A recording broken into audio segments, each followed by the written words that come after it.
Another installment of Thursday Night Online Open Mic.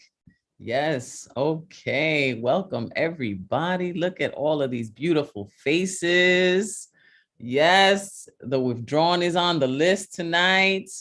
I see Julia Parsley is in the room. I see Nick at night. I see Teso Somok, Catherine is back with us. I did see that we have the comedian Vernita Bostic is on the list. Hopefully she's in the room. But welcome everybody to the Thursday Night Online Open Mic here at the Nuyorican Poets Cafe. This is our second Thursday of 2022. We have a full list of 20 open micers, and here are some things for everyone tonight.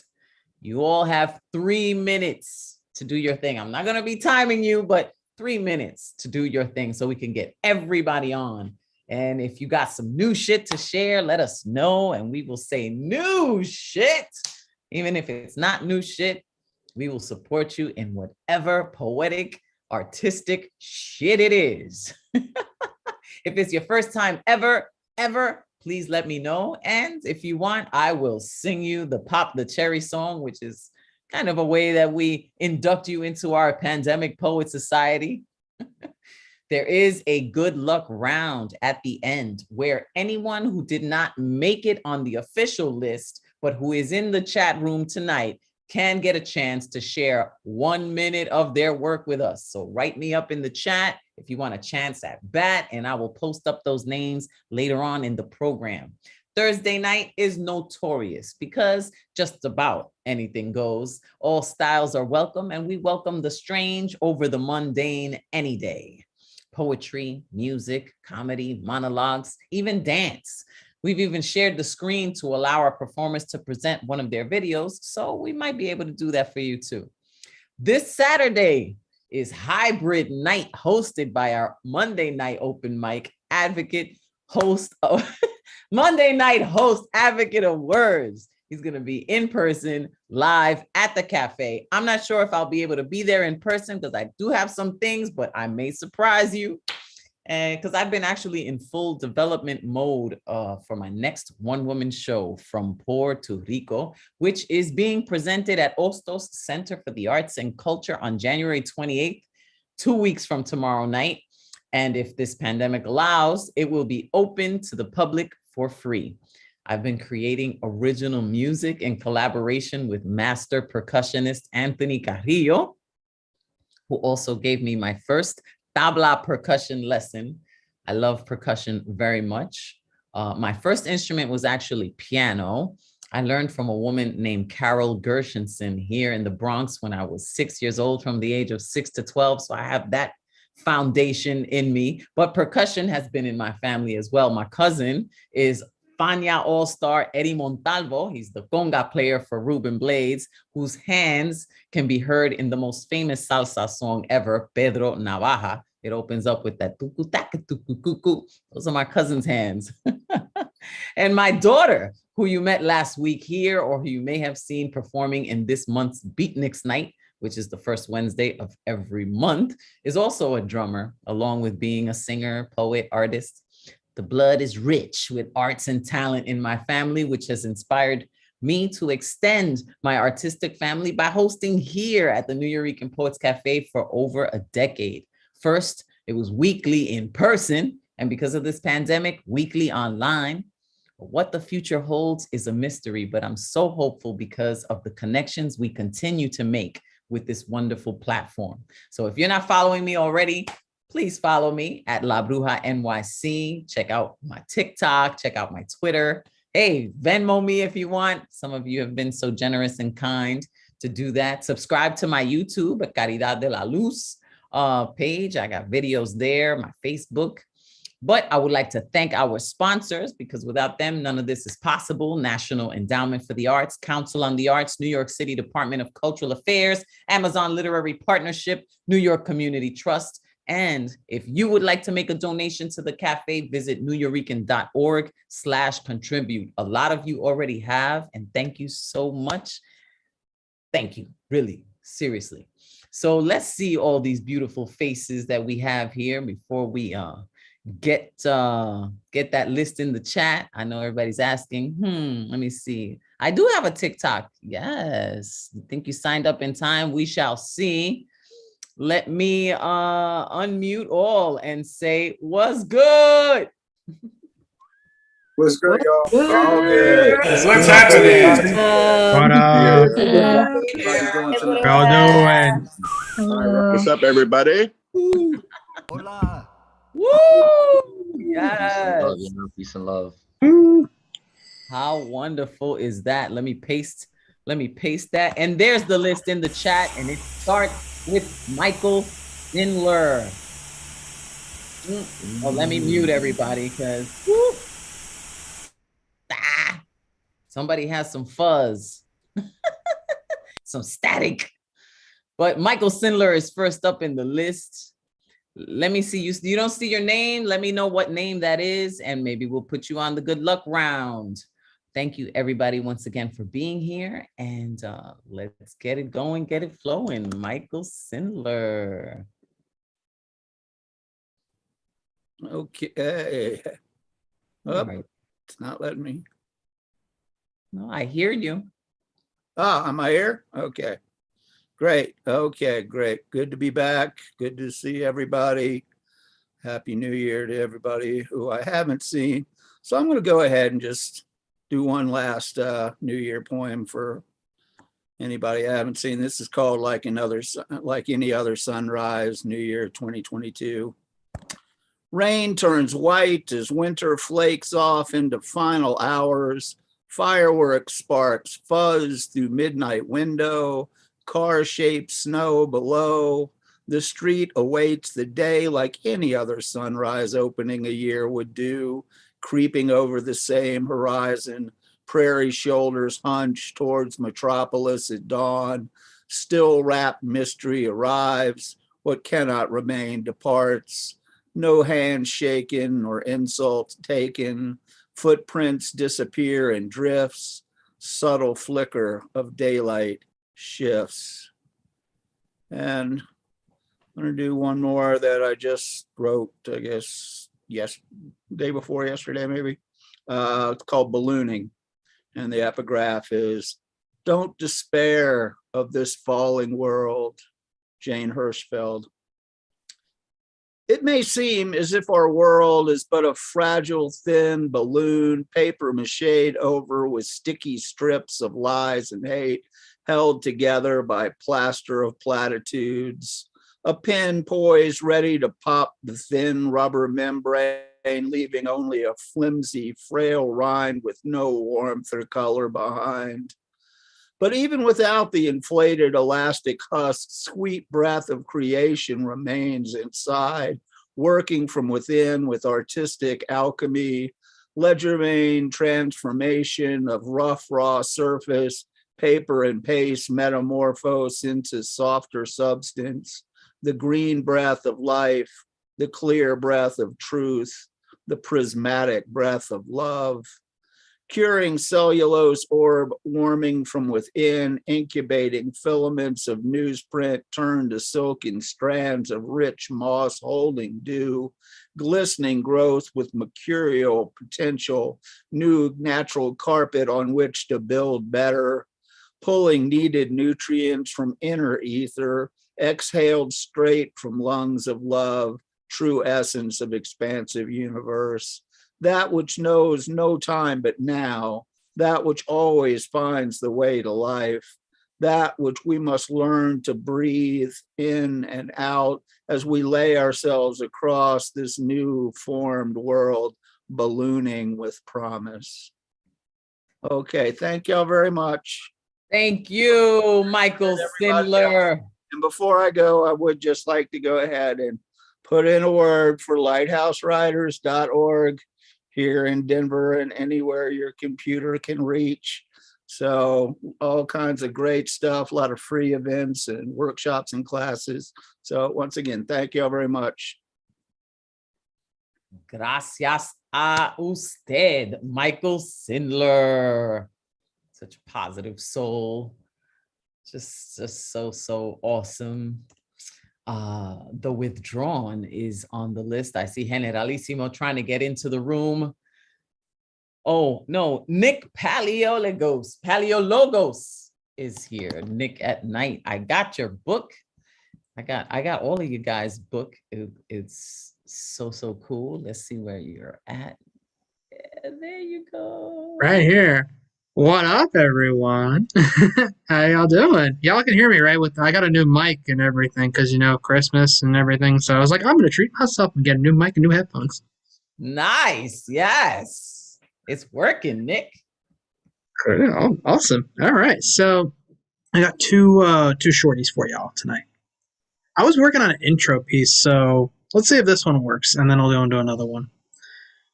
First one. From ancient Greeks to a king of the geeks, from Romans to omens on beautiful moments, from disguises to talent that recognizes, I am Nick. I am Greek fire that scorches your ears and leave you chanting for more real quick. I am the realest one you will meet. I am the real Nick B. That's that intro piece right there. And the second one's a little older, but I'm going to go ahead and go into that one, and it's not going to take that long. This one's called Let Out What Is Really on Your Mind. Men, let your tears out. Take off your armor, no need to clamor, simmer your anger. No need to be a provider or a rough rider. You can be vulnerable. You can be any variable. A revelation of this gospel is to be free. Be free, men. Wash the toxicity from your hands. It's Mortal Kombat out there. No need to Shang Tsung your own soul. No need to feel a Sub-Zero cold. No need to spit scorpion flames. No need to spawn Raiden lightning. No need to wear your armor. Lay your weapons down. Tap into your divine sides, all the spectrums. Breathe. Easy now. Grieve if you must. A tombstone doesn't tell the full story. I want to be on your level. Let your hair down, lay your skin down, let your soul lift up. Men, drink some water and relax. Toxic masculinity can't hurt you. Now tell me, what is on your mind? I'm done. All right, Nick. Addressing that toxic masculinity. Facts. And if you all like my stuff, the real Nick P on IG, Facebook, Nick P locals, and I will also drop all my info into the chat of how to get my book and everything. That's beautiful thing behind me. Thank you, Henry Mobile, for the background, by the way. All right. Thank you, Nick. You guys helping each other, giving each other backgrounds and doing workshops and all of that. I'm so happy and so proud of you guys. Now, The Withdrawn. What's good, La Bruja? How are you? I'm good. How are you? I'm good too. I have some 2021 shit. It's not finished, but yeah, something's telling me to do it, so I'm gonna do it. Fuck it. No title. I might just buy the seduced chain to choke you while I'm wearing it. We can even switch and do the opposite because I'm more than willing to share it. Divided exactly like the nut I chucked up on your chest last time. It'd be a whole meal for us. Not no condiments like Heinz. Sometimes in life I feel behind, but when behind it feels like life. I'm okay breaking my leg in it, so there's no need for caution signs. I won't sue, so don't worry. For I know what it is I'm getting into.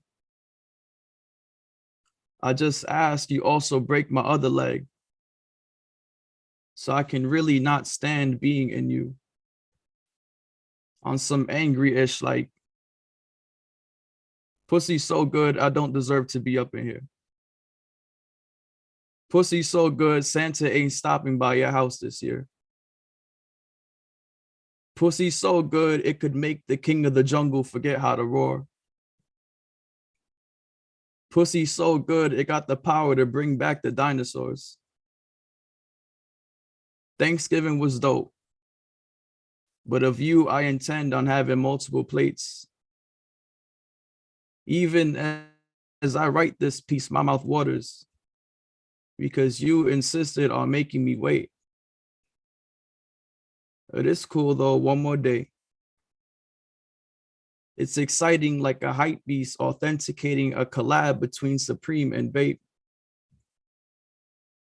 I've witnessed the way in which your body moves. I'm sure you can eat it too. Shout outs to Reagan McNeil.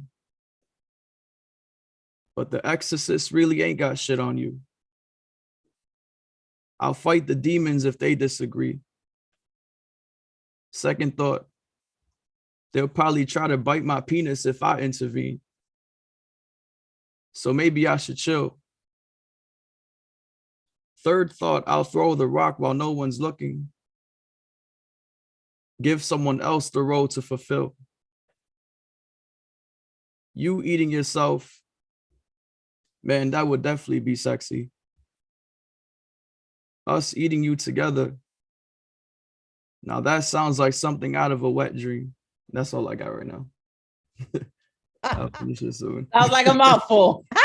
I love you, man. Thank you. I love y'all. Okay, the withdrawn. Have me blushing, sweet Lord.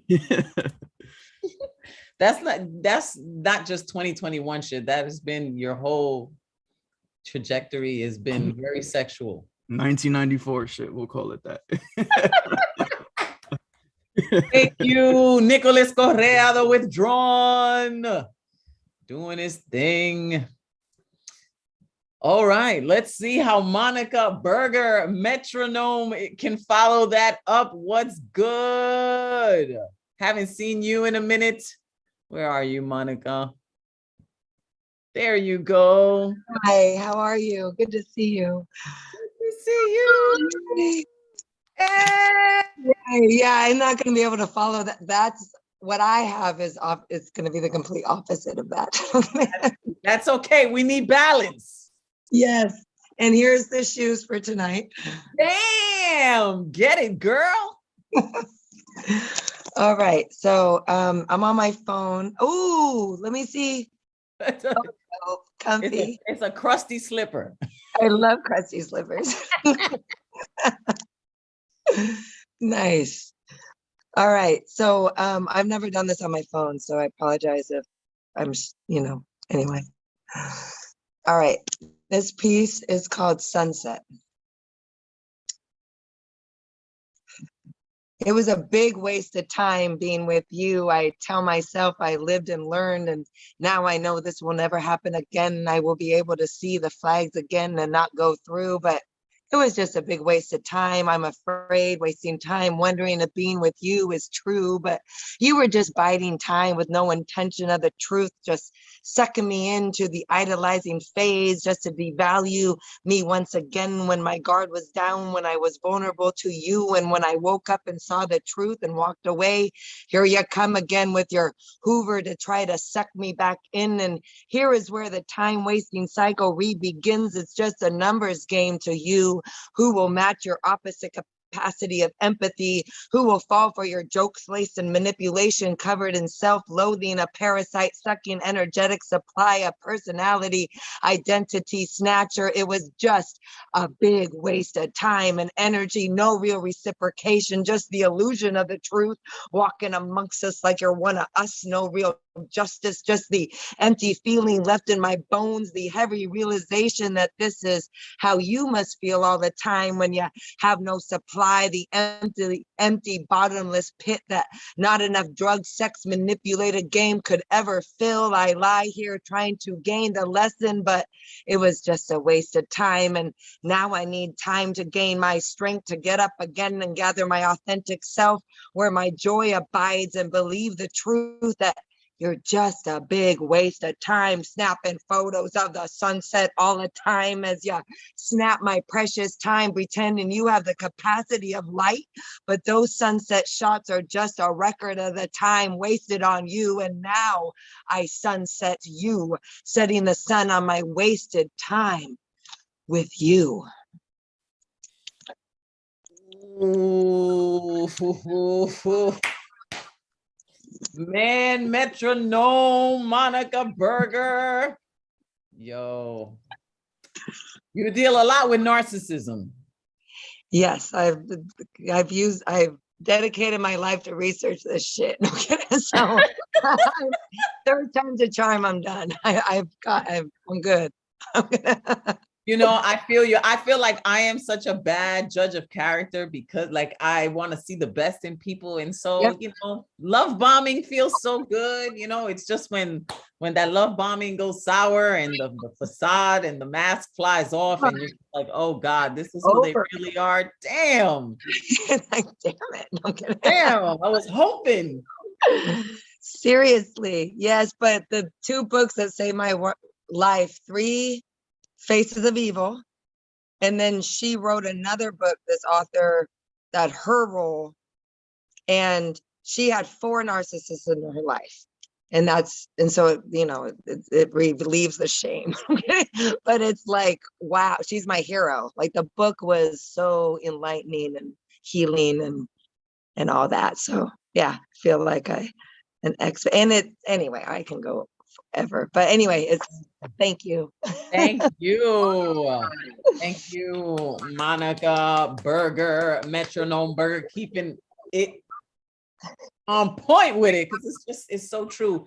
Advocate of Words, our Monday night host is in the room. He was like, oh, I love the love bombing term. Actually, it's a legit term. Like in psychology, when pertaining to narcissism, there's like love bombing. There's the gray rock method, observe but don't absorb. There's, you know, gaslighting. There's triangulation. There's like all these different, you know, ways that people with mental health issues, you know, they deal with people in this way. And, you know, I feel mostly compassion, but you also have to create healthy boundaries. You know, what are you going to do? But keeping it going, keep it flowing. We always gotta, you know, stay open and do our best, right?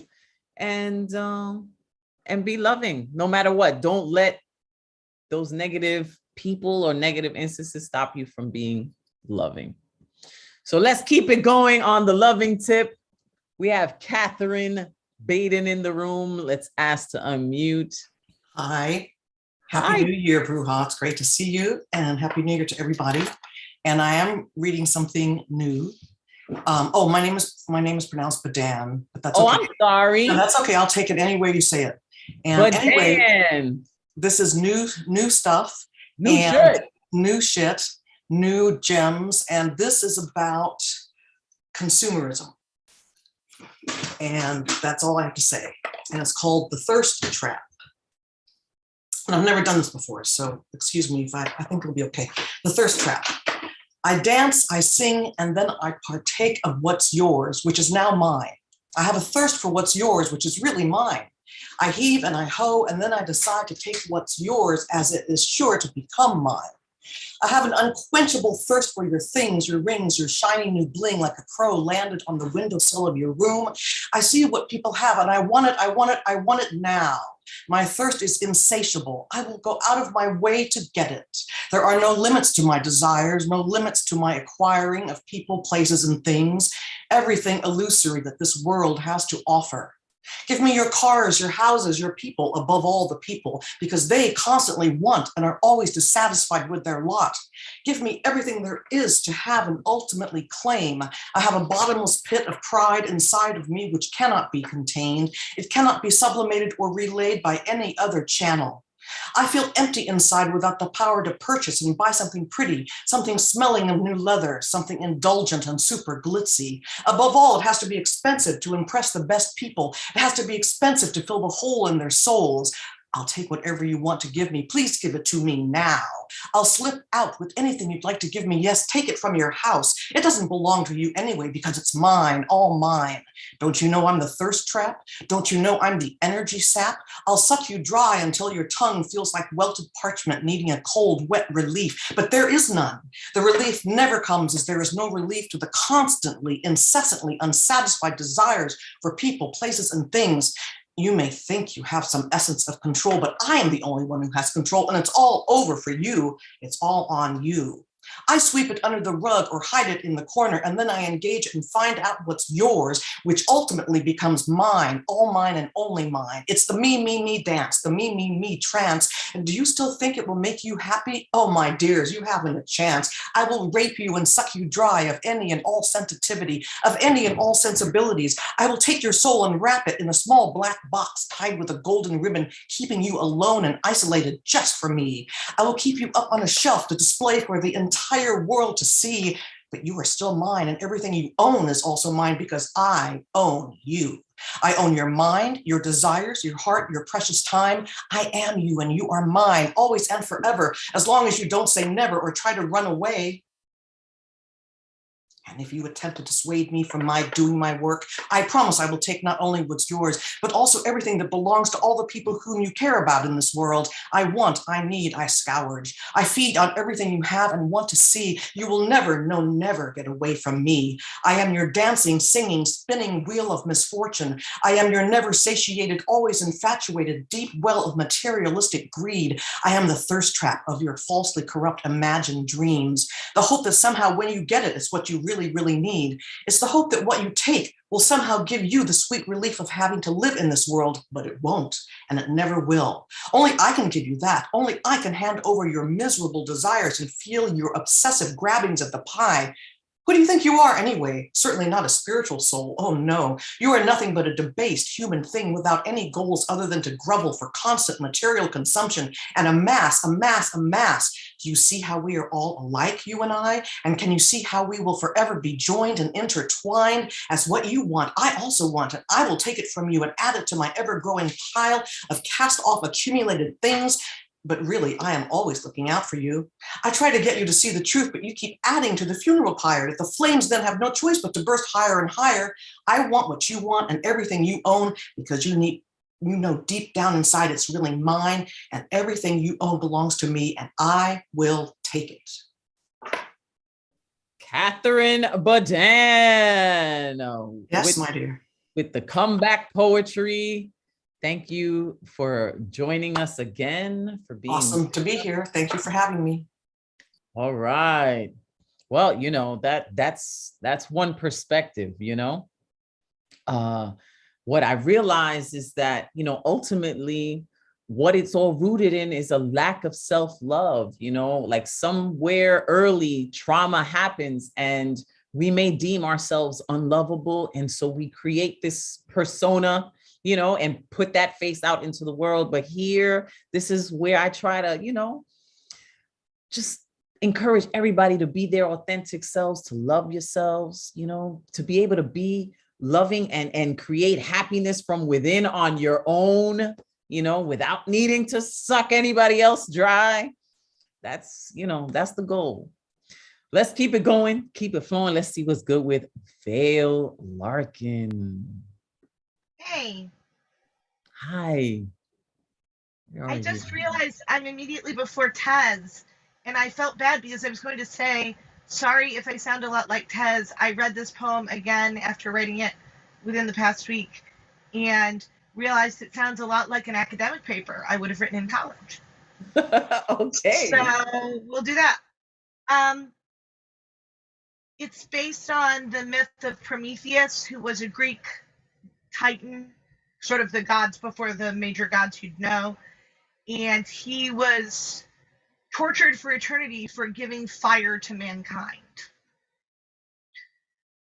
And it's interesting because Prometheus means firebringer, and Lucifer means lightbringer.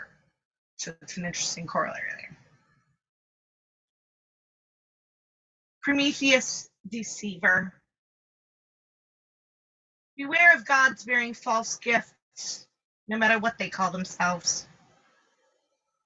This living rock tells the tale of our rise, our fall, our great undoing, and how we brought undoing unto all. Prometheus was bound for a reason, stupid child, and it never was warm light. We had the sun, we had luminous life, we had starlight and fire too. Flame was always a false gift, something we had already, safe in the open where it could spread gently, breathe its own air, and like most things, only run wild when wildness was called for. It wasn't ever fire that wicked Titan bestowed upon us. It was crafted roofs, covering the stuff.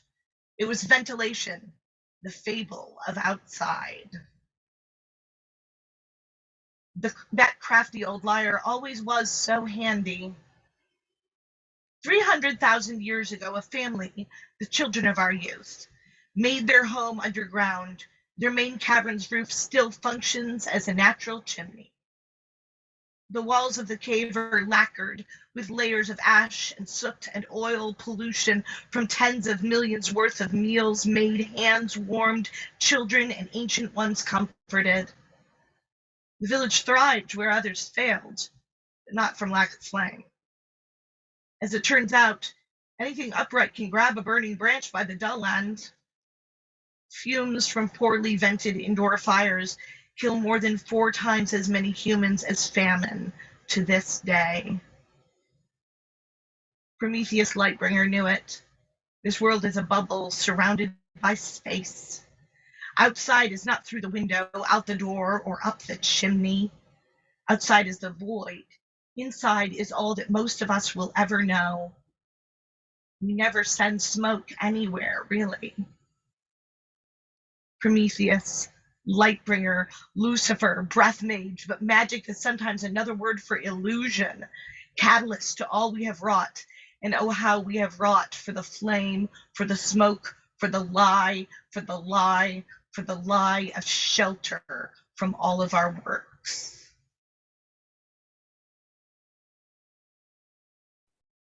Dale, Larkin.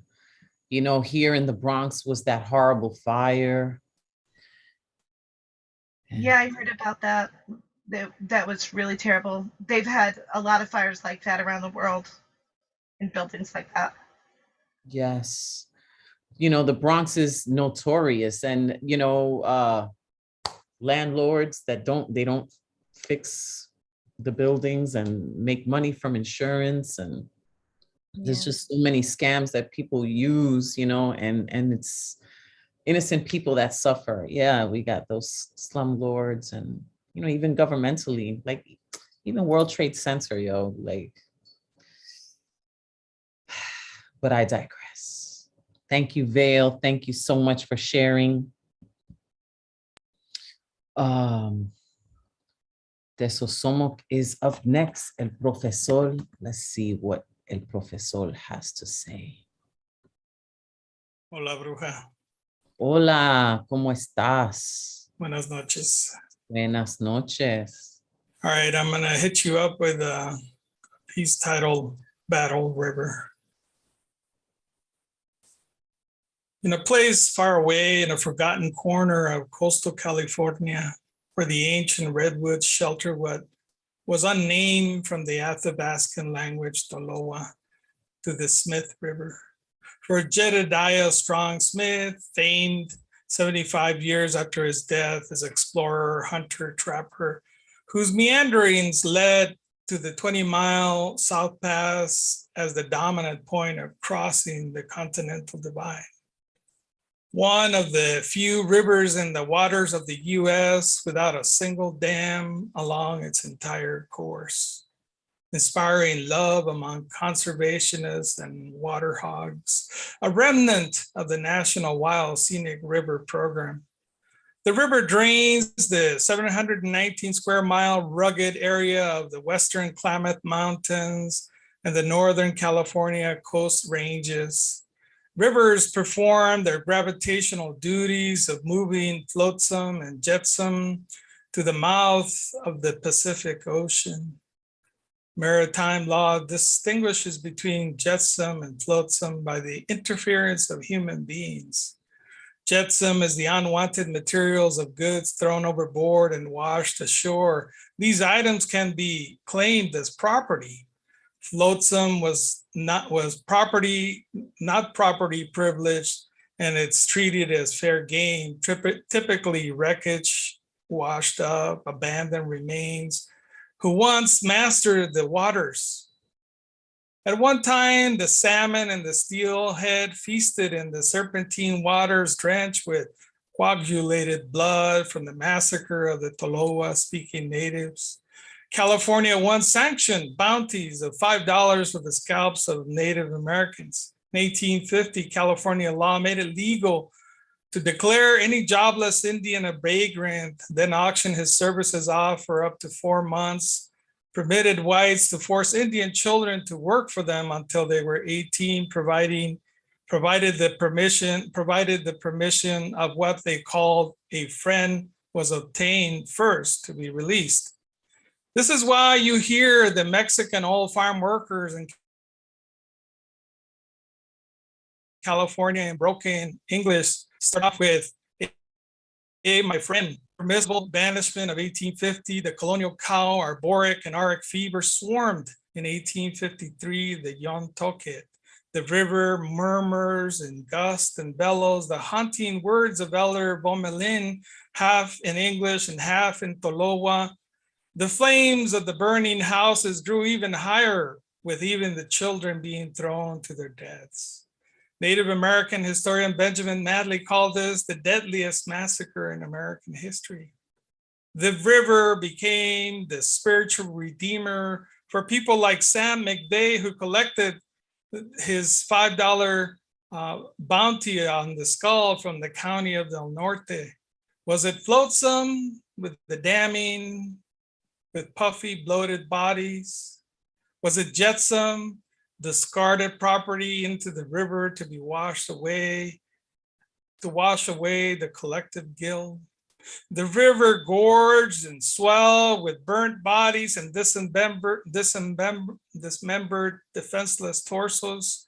Such a massacre was permissible by California's first governor, Peter Burnett, where he stated, until the Indian race became extinct, the war of destruction would continue. So was his rhetoric in 1851, a couple of years prior. Tolowa, Deni, today a federally recognized nation, small in numbers, 1,800. Crusades for a return to their original lands, short of money to buy their land back. They have been outbid by the millionaire entrepreneurs of the dot-com era with their terror fever, have had their telluric desires quickly crushed like salmon on a turbulent river. Eso somos the Tez Talk, Mr. T. Gracias por eso. Even though it's like heartbreaking, but the truth must be told. The truth must be told. Thank you, Professor. Thank you. You know, the injustices in the world, you know, and being able to articulate it poetically, you know, it really allows us to absorb it, to feel it, to reflect on it, and to change it. That's the hope. Let's keep it going. Let's see what Ed, the fireman foreman, is bringing to the table. Hola. Hola, Ed. I'm glad you haven't rest your head or going to bed. All right, going off the dome from home. Well, whatever you roam. What you gonna do for us? Some new shit or some old shit? What you got? I got some new shit, but it's a little bit on 4 minutes. So I got some old shit that's only for like 3 minutes. Don't worry, it's gonna hit. Okay, let's hear it. Okay, no problem. Hola, Senorita Butterscotch, ready for your heart to be up in knots? Hello, everyone, ready to feel like 1,000 suns? Let's have some erotic fun. This is going to be spicy, so please listen wisely. Okay, this is called Typhoon of Pleasure. I love the way you dance, your sexy body, a delicate trance. You're an art of pure royal romance. My dreams are us joining in erotic sexual circumstance. When I see you come out of the water, you're my pleasure, you're my everything lover. Your body screams hotter, hotter, and hotter. You mesmerize me, you make me harder, harder, and harder. As I prepare for what comes next, trust me, no time for a break or a rest. Let me write this detailed sexual text. My lips touch your skin, let's not forget your chest. Wait, no rest, let our tongues touch and lips mingle. Let me listen to your sensational jingles. Let your breath sing, chime, and dingle. I'm going down. I know what makes you tingle. I'm softly kiss your pink clitoris. Slowly, my tongue goes around doing its best. Gently sucking. Oh, yes, my dear, I'm enjoying this. Juicy flavors flowing in my mouth, an orgasmic mess. While I'm licking and sucking, no, it's not disgusting. You're coming while I'm still greedy lusting. Pressing my face to your buns, I'm quickly adjusting. Your eyes blissfully white while again still coming. You're open and wet, ready for penetrating. Your body bare while your eyes participating. Sliding my hawk, can't leave your nest waiting. Suck your milky hills while we wildly mating. Tongues kissing in places to write a story. Warming you and digging to you, warming in you like digging to a newfound glory. I say pull in and out while everything's pure history. That's back to back, it's all straight auditory. After our silk bodies bask in the sun, the midnight sexual climactic show is done. Oh my God, we're burning hotter than overused guns. Do you want another round? Won't that be fun? Thank you. Hey, all right. Won't that be fun? Thank you, Ed, the fireman foreman. What's a dingle? What is a dingle? A dingle is what makes you tingle. Okay, that's what I thought. Thank you. Elise, let's go to Elise. Let's see. Hello. Hi. Can everyone hear me okay? Yes, we hear Okay, you. How cool. you doing? Good. How's everyone? I've missed all your faces. It's good to have you back. Yay. I've got a poem for you guys. When Wolves Become Birds is about to have her first birthday next month. So I'm going to share one poem with you guys. This is called For All the Dreams I Still Have Yet to Dream and All the Dreams Once Had. I said, I want to cast spells, mother. Let the pearls drip forth from the oyster shell of my mouth. I want to taste the cities, mother. Hold the earth like a lover holds my hips above the ledge of his. I won't hold secrets and empty promises. I want blood, oath, and lightning strikes, terror, and the shriek of a nightmare jolting me alive. Nocturnal birds once the day sets. Watch the girls as they set their masks down. Embrace our dark nights and vulnerability. That I still cry and shout so you can hear me. Over the sting in my throat, the sting of this salt, these cresting waves, I swear to God, one day I'm going to drown in. But for now, I'm learning how to float, how to sip of love and not get drunk. Oh, how the tide wants to pull me back with her, but I am still a stubborn woman, mother. I am learning how to take a fighter stance. On shifting plates, I try to pirouette and I am graceless, but thank God for that. Thank God for my vulgar mouth and my two small hands. They hold this bleeding organ like an offering to no God at all but my younger self, that Holy Ghost, haunting skeletal halls that creak a little more upon waking now. Kneecaps remember what it was like to run, hunched, howling because it hurt to learn I must become a beast. Some of us never shed the pelt for wings, forget we were made for skies and we make our own heavens from the pearly gates of our teeth. A smile that bites back, like a dog in the junkyard, a warning behind a chain link fence. We were all born in the gutter with our eyes full of stars. Mother, maybe we did fall to Earth from Mars. But I still believe in what we've been building here, even if we burn it down daily. Aren't we all witches set to burn at the stake daily? Joan of Arc, and maybe I am crazy.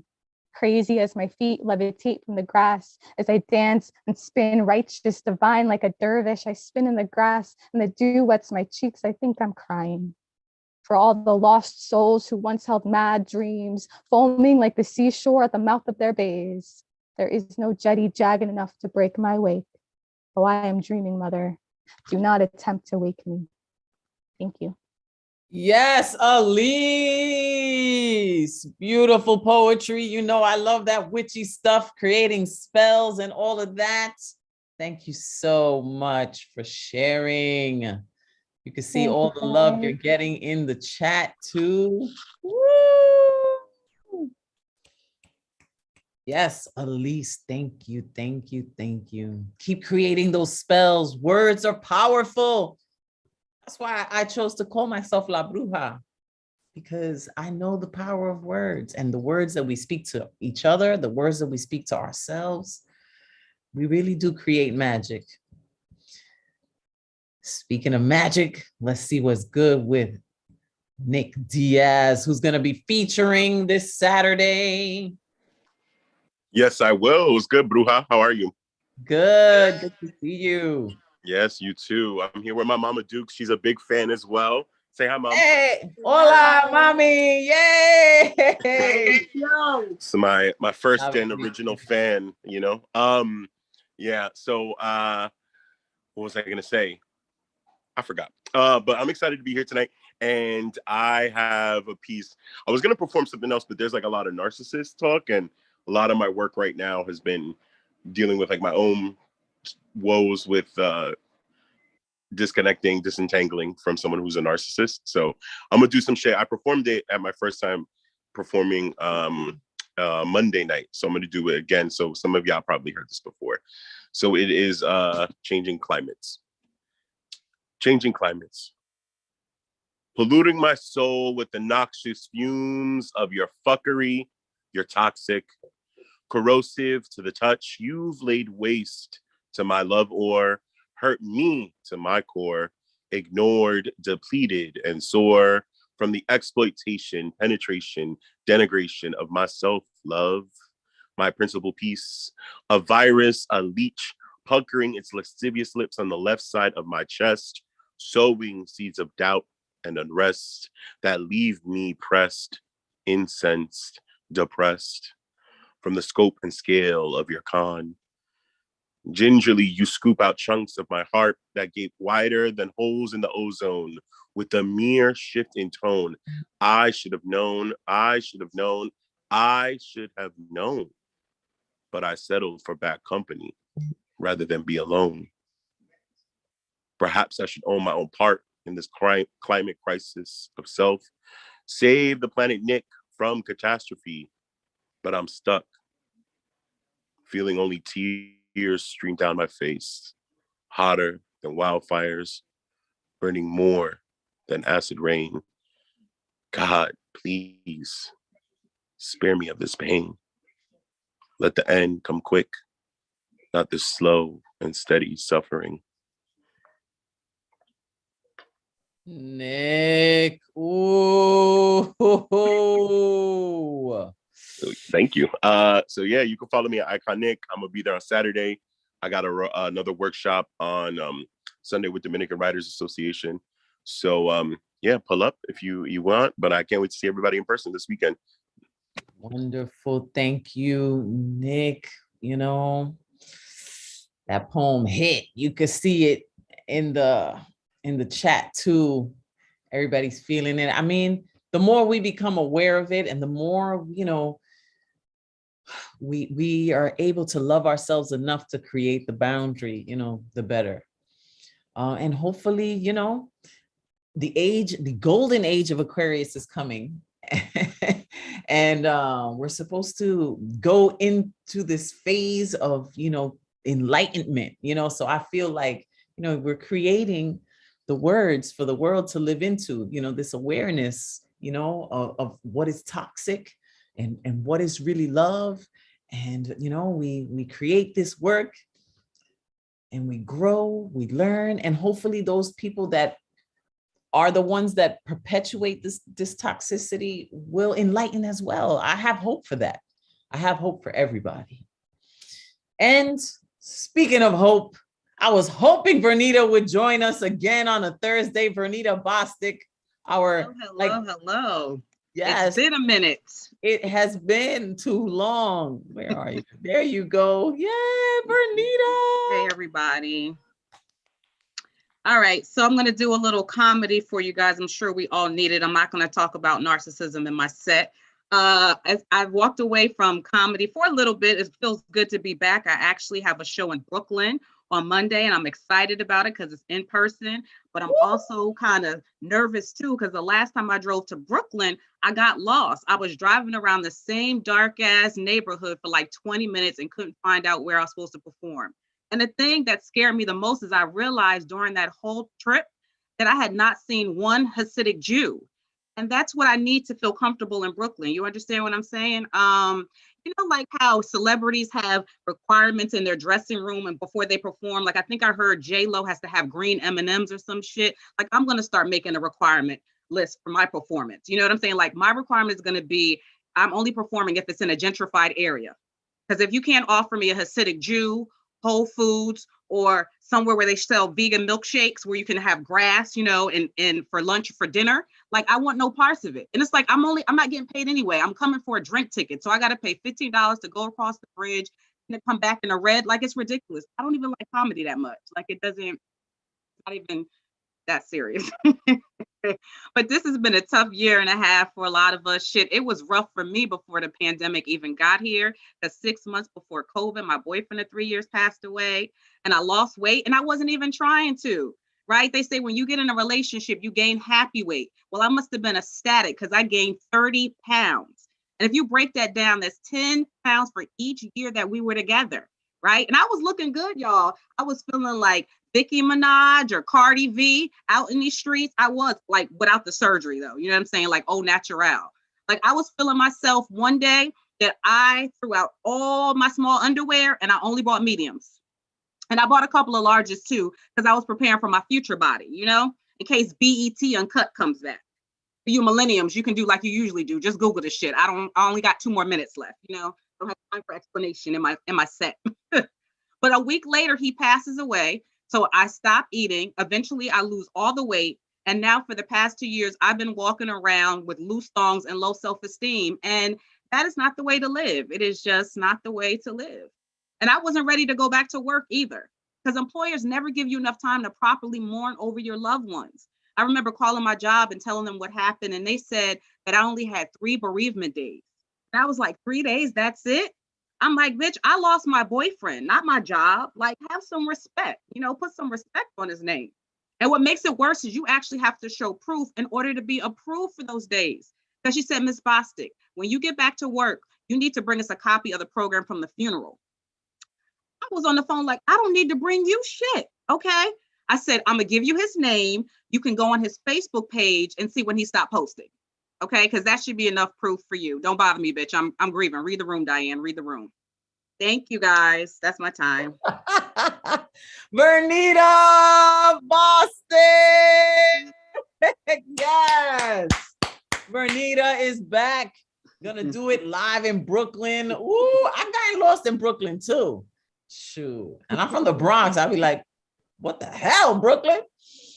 But yo, and I know about loose thongs too. I've dealt with that, being a skinny witch. I just make a knot. I just make one knot here, one knot here. You know what I'm saying? That's how I do. That's it. So great to see you, Vernita. Thank you. Great to see you guys too. Yes. Break a leg on Monday live in Brooklyn, Vernita. All right, let's see what's good now with Jodie Summers. Hello, everybody. How are you doing today? Beautiful show so far.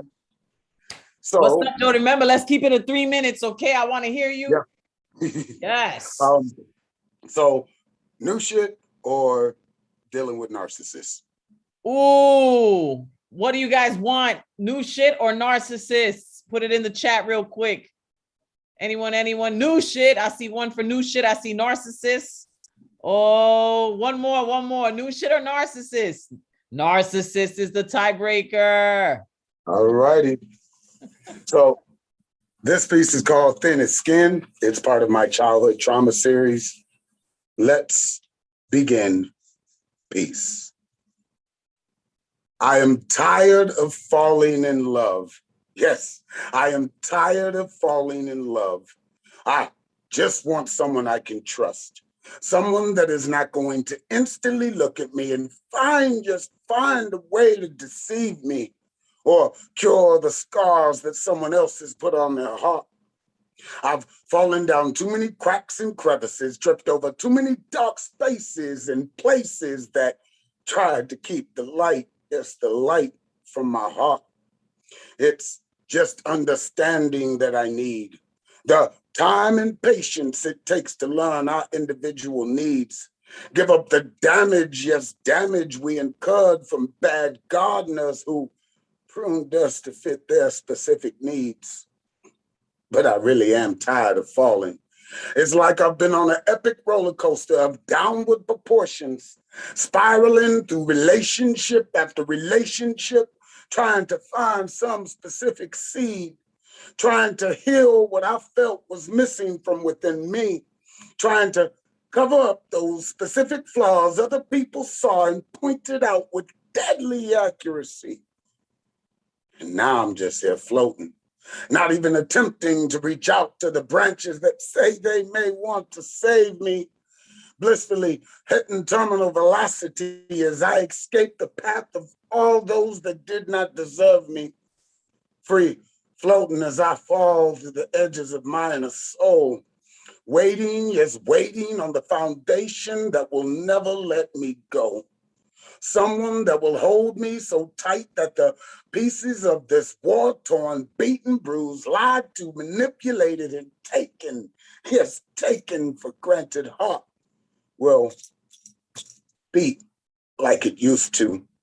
I can no longer spare any funds on malignant beings, only wanting to take trips, fall in lust, argue, yes, argue about life, and remind me, yes, remind me of why I left my ex in peace.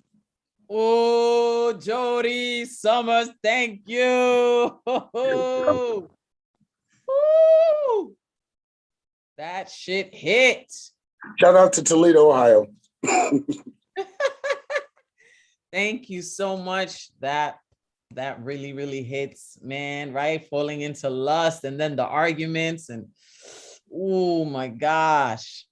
Yo, I made a video called Single is the New Black. And that was the reason Single is the New Black is because I was like, oh, fuck all this shit. I'm going to just stay single. Unless it could be this, it's going to be this. I'm going to cheat on you with me. Yeah. You already know. Thank you, Jodie. Thank you, everybody. This is, really important that we talk about these things. I'm so happy that narcissism is on the block tonight. But let's see what Rosalind Diaz, through her big brown eyes, has to contribute to tonight. Lady Lotus herself. Hey, everybody. So Hi. I'm glad to be here. You guys may have heard this on Monday, but since I'm still processing that I spoke to one of my clients and actually talked him out of suicide, I feel like I need to repeat this for me. So here it goes. Palo Santo for the Poet's Sanctuary. It goes like this. Blessed are we who have an outlet for our sorrows, our poems evidence of love, pain, and hope for tomorrow. Platforms are cures for emotional distress, a chance to let all the feelings that we suppress go. With not so silent cries, we leave vital parts of our lives on the mic, bleed onto the stage. Has anyone ever saged a poet's sanctuary?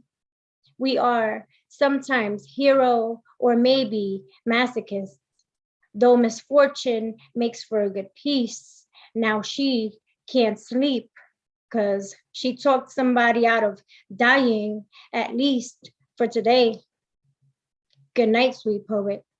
Under the moonlight, even the saltiest tears manage to glisten. Thank you for taking the time to listen to the poem that I have written. Good night, sweet poet. Hope you can get some shut-eye and that no almost suicide is too heavy a burden to carry. Good night, sweet poet. I hope your pieces are more released than relapse into depression, hibernation. At least you made it through another day. And so did they.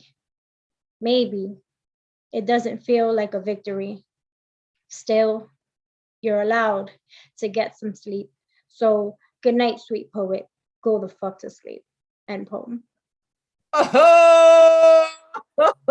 Thank you.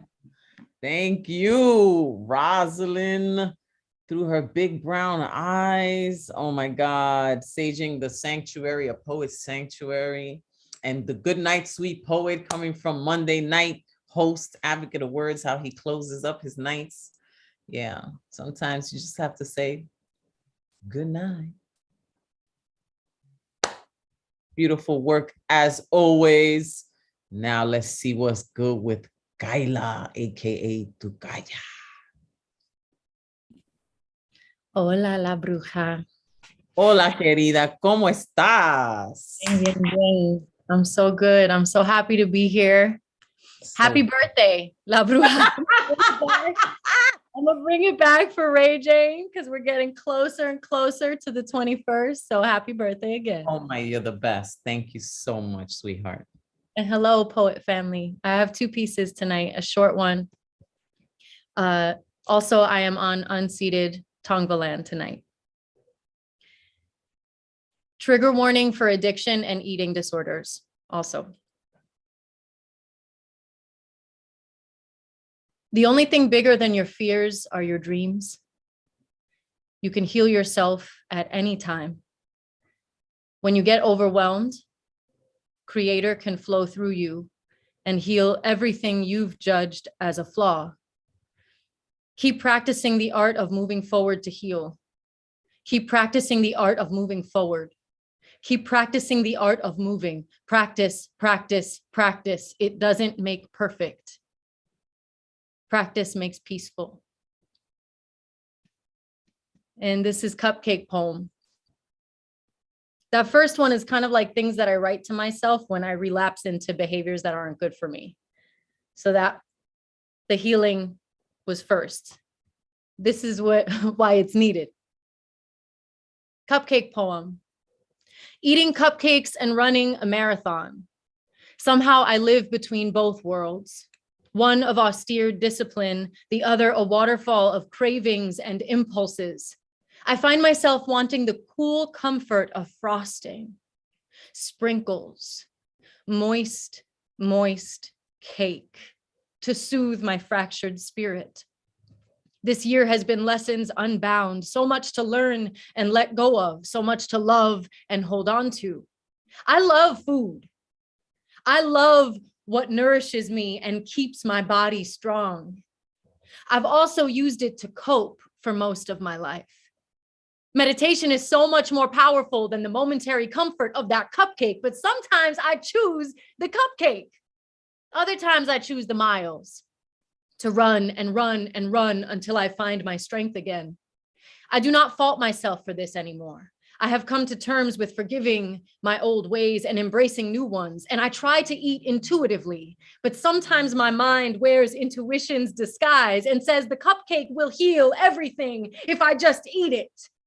I want my life to be the cupcake, sweet, forgiving, soft, welcoming, kind, open, a treat at the end of the day, a source of peace and light. I guess a cupcake isn't all of those things, but it is sweet. I am choosing sweetness over self-loathing today and every day. I am choosing myself over the cupcake. I never felt happier than when I was training for that marathon. Endless miles and music, solitude and expanses of ocean. I didn't run the marathon for anyone else. I ran to save myself. I run for the medicine it gives me. I run to send that medicine outward to whoever may be searching for it in a cupcake or a needle or a shot or a cigarette or another body. Some addictions are so accepted, advertised, marketed to. Binge disorder does not even seem like a real disorder. Just look at portions at the Cheesecake Factory. Everything about our country says bigger, more, you deserve it. And everything about spirit says less, discipline yourself, take only what you need. How can our country and our spirits be so misaligned? Corporations want us addicted because just like another poet once said, you can never get enough of what you don't really need. I need actual nourishment, soul nutrients, vegetables, travel, vitamins, friendship, fruit, protein. I want food to be my medicine, poems to be my cupcakes. I am weaning myself off what I was sold could save me. I am listening to my own voice. How? Woo, Kyla, that was medicine. Medicinal. Woo! Thank you so much. Oh my goodness. You could see it in the chat. Saving lives, one poem at a time. I'm choking. So emotional, so beautiful. Thank you. Scott Pleasance is up. What's good with Scott? Hey, La Bruja, how you doing? I'm all right. Choking. Don't choke. Now's not the time to be choking. It's good to see you, though. All right, same here, same here. I'm gonna jump right into this piece. You can follow me at on Instagram at I am Poet33. I never wore a red dress or red bottom shoes. I never put on perfume or had jewelry that was too important to lose. Makeup and hair appointments never made it to my calendar at all. And if I had to walk in high heels, I would probably fall. Never wore a bra or tight pants. Never had schedule pains, you know, those monthly cramps. I don't think I remember shaving anywhere below my chin, or at least not by choice, or being aware of the sound or pitch of my high-toned voice. Never played with a Barbie doll, although I thought she was kind of hot. Always wondered if her and Ken ever got together, you know, had a kid. Probably not. Never wore stockings on my legs, long gloves on my arms. Never carried a purse. Oops, except my wife's. I had to think about that one first. Never wore lipstick or put on eyeshadow, never painted my nails. Never wore my hair pulled to the side in bangs or a ponytail. Never was too concerned about the company I kept. Never worried too much when I was tired, how much I drank, where I woke up and slept. You see, most of the time I feel safe, a place protected, just one of the guys.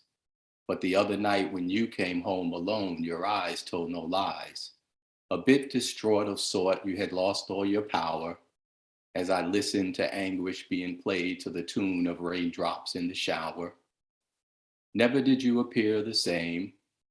Never thought dignity could be washed down the drain. Never did I really think about what it's like to be you. Never thought what I would do if I had to suddenly choose. Never questioned your beauty, always on display, on a canvas within arm's reach, with a simple velvet rope that clearly says as such, it's okay to admire, but please don't touch.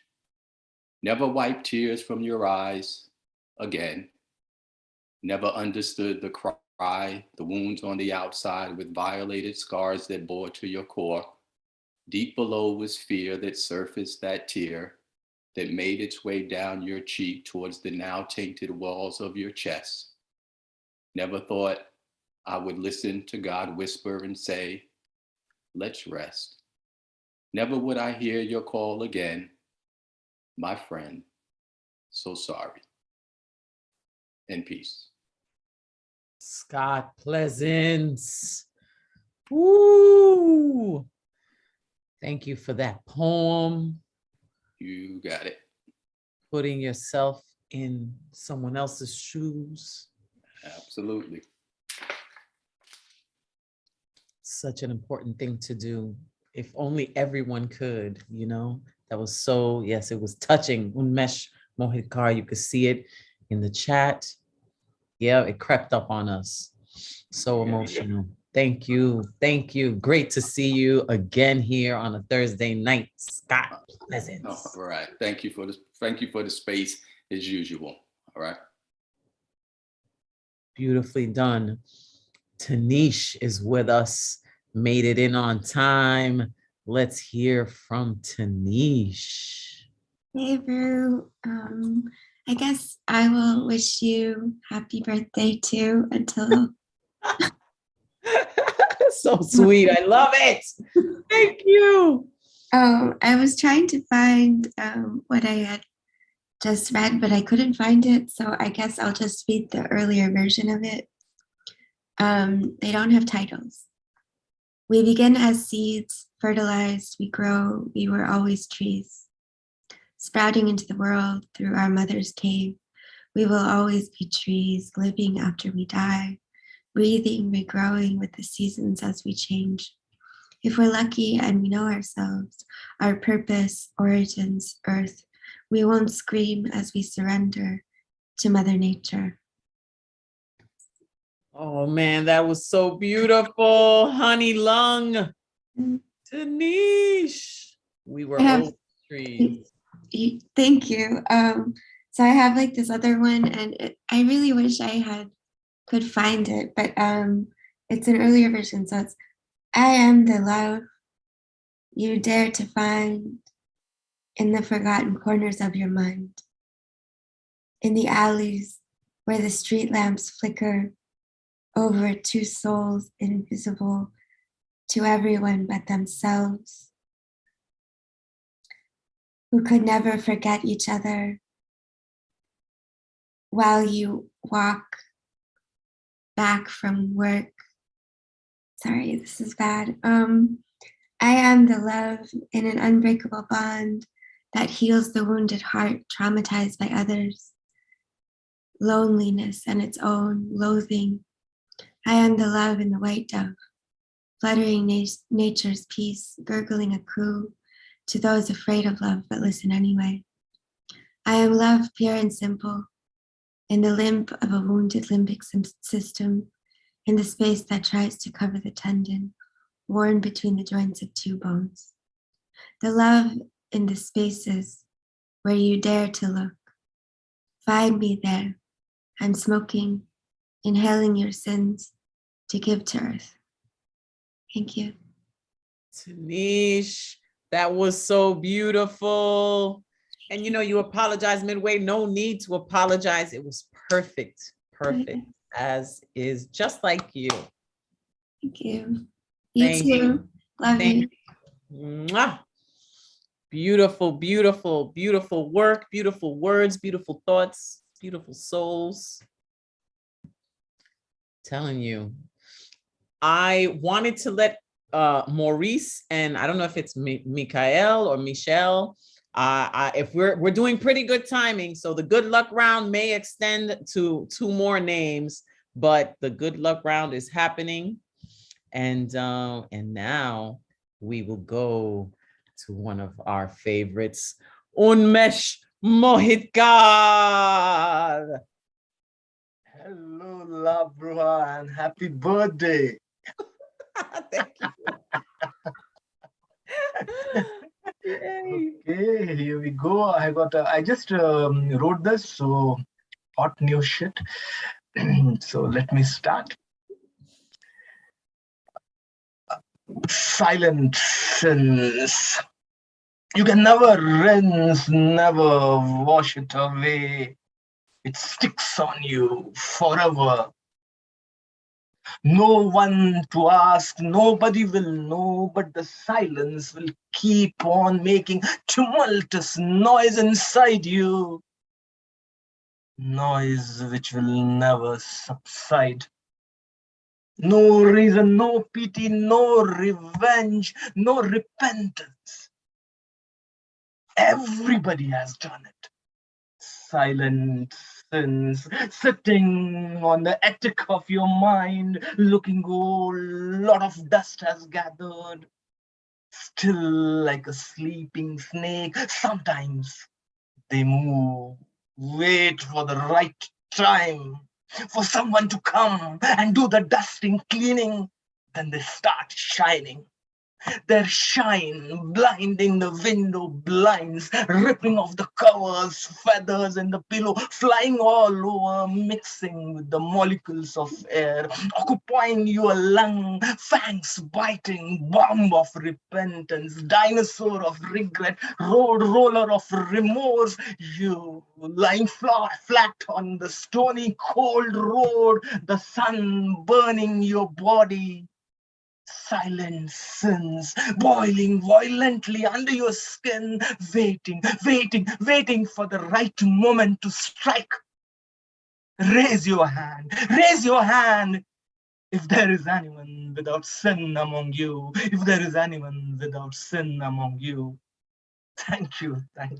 Whoa, Unmesh, wow.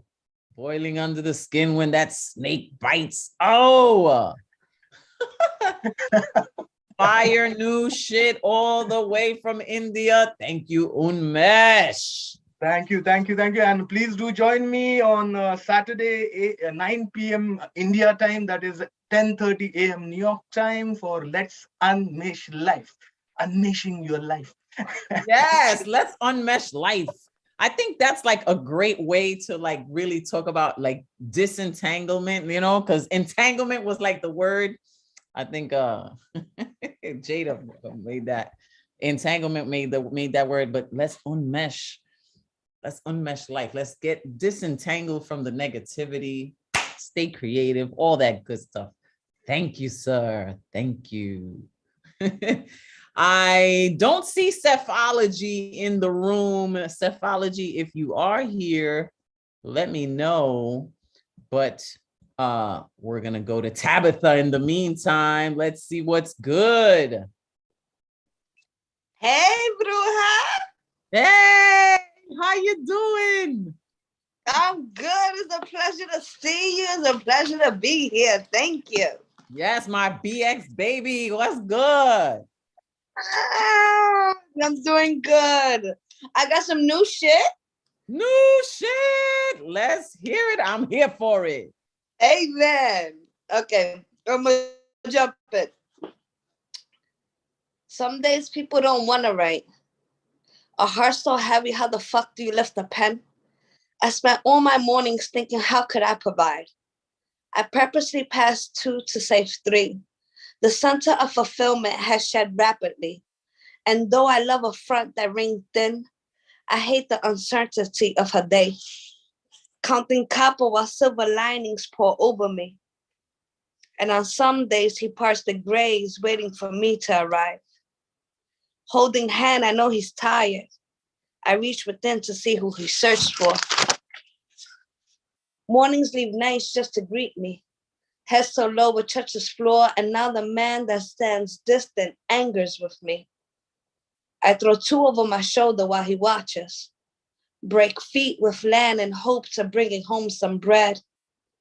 Maybe it's me who's angry. Hungry, I feed her mouth full. I promise I feed her no longer. For in her smile, in her smirks, you find my kindness, wanting to put foot to jaw.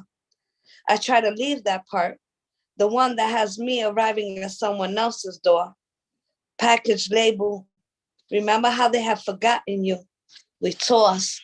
The time now is 3:10. I want to call Malachi. I ring him constantly, but in his silence, you can find my distance. Disabilities were asked if I stored him wrong. Too many eyes when there's really only one. Morning passed and the sun sets and all love failed to rise. As I doze, as the days falls over my intention, I'm lost in the reflection of his creativity. Ponder so many, Yet at the start and at the end of each, his beauty fills the sky, telling stories that his art, that there's art in all his creations. Where does one have time?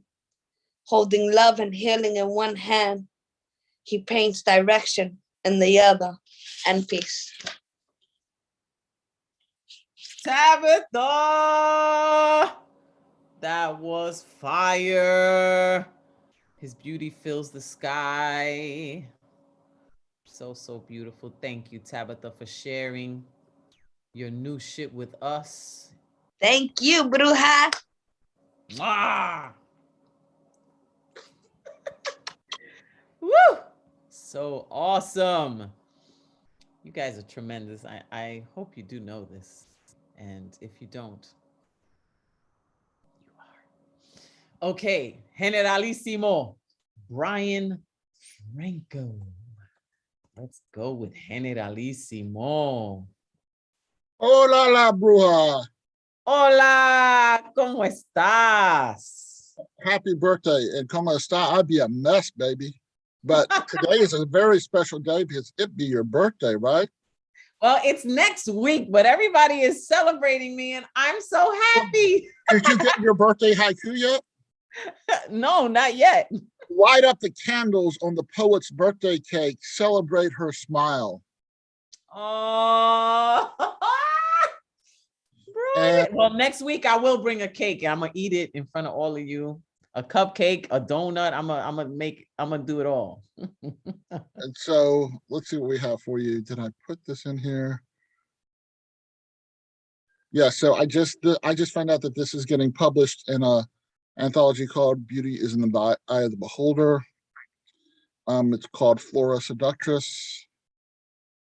My dearest Atropa belladonna, your berries are sweet with an edge of tart. I will pick them to make jam to top my toast. Your tiny purplish tulip-shaped flowers look like they taste like grape soda. I want to candy the tasty petals and set them atop a buttercream frosted hummingbird cake. I have been informed everything you are is poison. The jam from your fruit will turn breakfast into a last supper.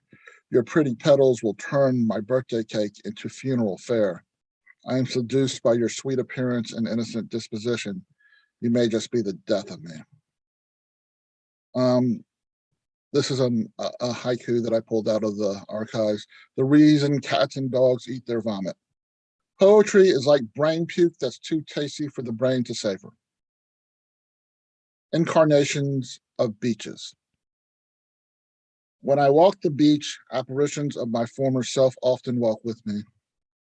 5-year-old me fills his hands with sandy mud and lets it escape through his fingers. 7-year-old me draws a crooked line through wet sand with his big toe. He walks at tide's edge, warm Gulf of Mexico water rushes over his feet. 8-year-old me writes his name in the same sand with the same big toe. 10-year-old me plays frisbee with his brothers who catch it every time. He doesn't stop smiling despite that he rarely catches the frisbee himself. Teenage me ponders jumping off the Alabama Point Bridge because everyone else says they've done it. 21-year-old me who bikes 20 miles 4 days a week refuses to remove his trunks at a California nude beach. 25-year-old me walks alone on a winter day and marvels at stark gray winter sky against white sand and turquoise water. He laughs at a joke his father once told him. He can't stop laughing because no one could tell a joke like Dad. 1 month prior, he had recited Kaddish as he tossed fresh dirt atop a wooden casket with shiny brass rails. In another year, he will place a rock upon his father's gravestone. A 44-year-old me draws a long straight line through wet sand with his big toe. He walks at tide's edge, cold Atlantic water rushes over his feet. He wonders why he hasn't been to a beach in 3 years. And I'll just do one little tanka, respiration tanka. Maybe if I just decide to let myself breathe instead of holding my breath for no reason at all, I could breathe easily. Thank you. Yes, Generalissimo. Breathe easy, my friend.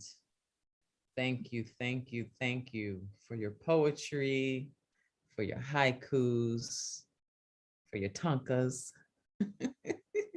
And that hummingbird cake, or what is it? The hummingbird pie? We'll have to look that one up on the internet.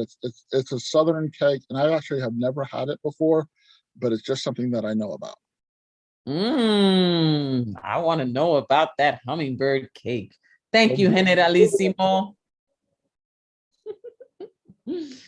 Okay, now we're going to go into the good luck round. And because we're doing so well on time, I'm not going to give you just 1 minute. I'll let you get your full 3 minutes. Just don't go crazy. 2 to 3 minutes, please. Peace. I didn't even know it started with 1 minute, but thank you. I appreciate that. So this is old shit to me, new to y'all. I never performed this, so I'm about to get into it. A little nervous, as you can tell, maybe, but anyway. No, don't be nervous. You're so welcome here. So happy to have you. All right, so this is called I Love You. I love you eternally. At least that's what I say, but what does that mean? I love you, yet I don't tell you what I think about you. I just tell you how I feel about you. I love you. I love you, but I don't tell you the reasons behind my love. I don't take time out to give my mind a second with my feelings for you in order to give you a million and more reasons why I love you or what I love about you, yet I love you. I love you. Yet sometimes I don't say it often enough because for me, saying too much of anything loses its value. I would give you your flowers while you can still smell them, but they probably die the next day and my love is worth more. I mean, that's what I think because I love you. I love you, but I'm too occupied to sit down alone with my thoughts. I'm too busy to think out loud, and useless things take my time away from me expressing my love, but somehow I still love you. I love you. You call me, I answer. You need me, I show up. You cry, I give you a shoulder. You got problems, I listen. You got questions, I give you answers. Yet, I don't give you enough reasons of what you actually mean to me. I love you, but I never stop time to think of you. I think of you as time ticks, but I never just think about you and not worry about time, but yet somehow I still love you. I love you, only if you truly knew why and how I felt. I know you know I love you because of my actions, but I still don't think you know about how much I love you. I love you so much where I would give my life up for yours, put your kids as if they were my own, where your mother is my mother. I love you like I should, but I still can't stop time to tell you about you. I love you, but you did something. You left, disappeared, vanished from front of my eyes, and here I am speechless. Can't even show you, afraid to look in the mirror, afraid to see me without you, but how would you know? I mean, how would you see? I love you and you're gone. I love you and you're gone, but now time stopped. Now I can sit here alone with my feelings, my thoughts, and write all day about how I feel about you. All the good things about you, things I admire, but it's too late. The flowers have died, and here I was thinking tomorrow's another day. I love you, but do I truly do? If I do, why I can't tell everyone I love what I love about them? I see them doing their thing, that I'm proud of them, that their hard work will pay off, but I just tell them I love them. When I see them, I give them tight hugs and kisses, yet that's not it. I love you, but love is blind. I love you, yet the only time I feel like I haven't told you how much is when the love is no longer alive. Why do we as humans wait for moments as such to reach out and tell somebody how they feel about them? Why can't we stop time and appreciate love the correct way? I mean, after all, I love you. I love you. Take time out, pause time, and tell your loved one what you truly feel, because love is a sort of thing that can heal. Thank you guys. Appreciate it.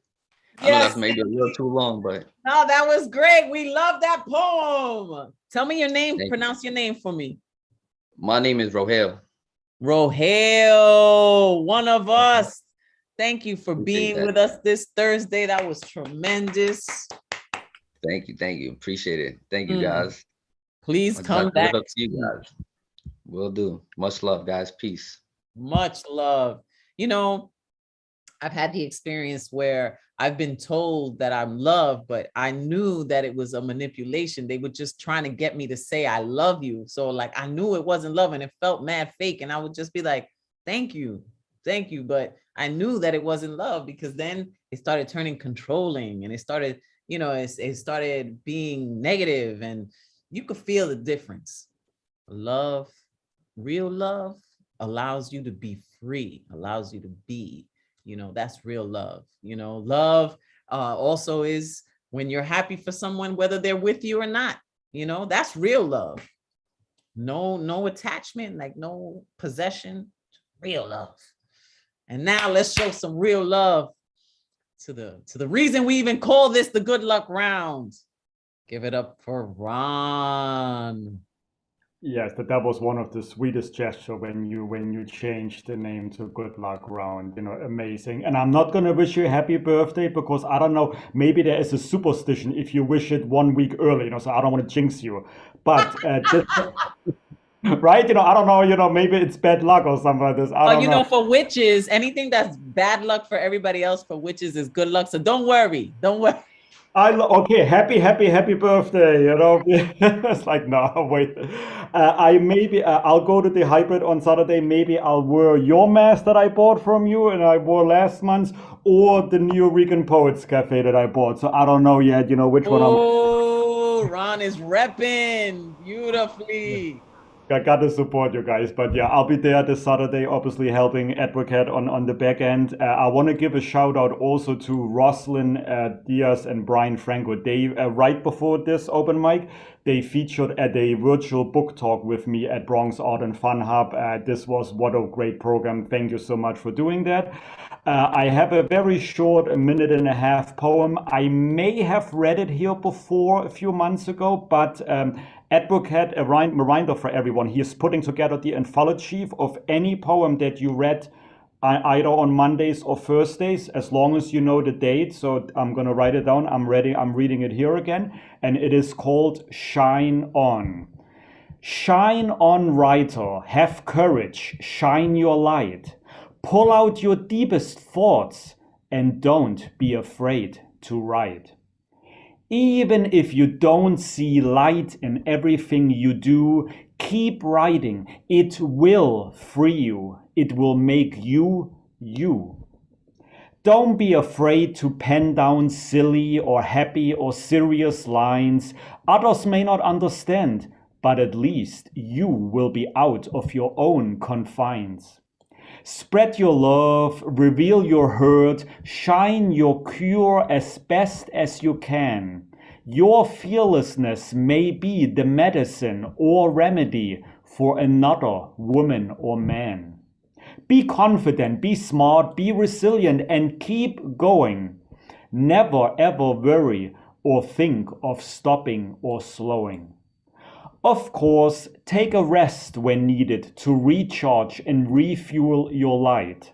In the meantime, bring out your inner beauty and keep shining bright. P.S. My wish for this poem was to bring the sun into your heart to keep bright your night. I so hope that I allowed you, as always, to glow shiny and to be bright. The end.